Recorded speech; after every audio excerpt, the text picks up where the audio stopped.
సంతోషంగా ఆనందంగా ఉన్న నాలు నా చుట్టూ అందరూ ఉండేవారు.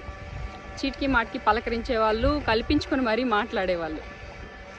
కానీ అందరికీ ఎప్పుడు సంతోషాలు ఉండవు, బాధలు కూడా వస్తాయి కదా. అలాగే నేను బాధల్లో ఉన్న టైంలో కనుచూపు మేరకు చూసిన జనాలు ఉండేవారు, కానీ నా కోసం వచ్చి పలకరించే వాళ్ళు ఎవ్వరూ ఉండేవారు కాదు.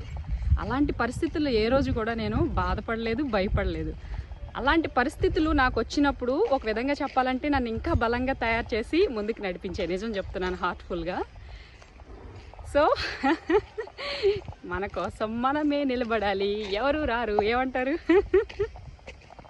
ఇప్పుడు మళ్ళీ నేను సంతోషంగా ఉన్నాను, నా చుట్టూ అందరూ రావాలని చూస్తున్నారు. ఎప్పుడైతే నేను బాధల్లో ఉన్నప్పుడు నా చుట్టూ రావడానికి ఇష్టపడలేదో వాళ్ళకి నేనే దూరంగా ఉంటున్నాను.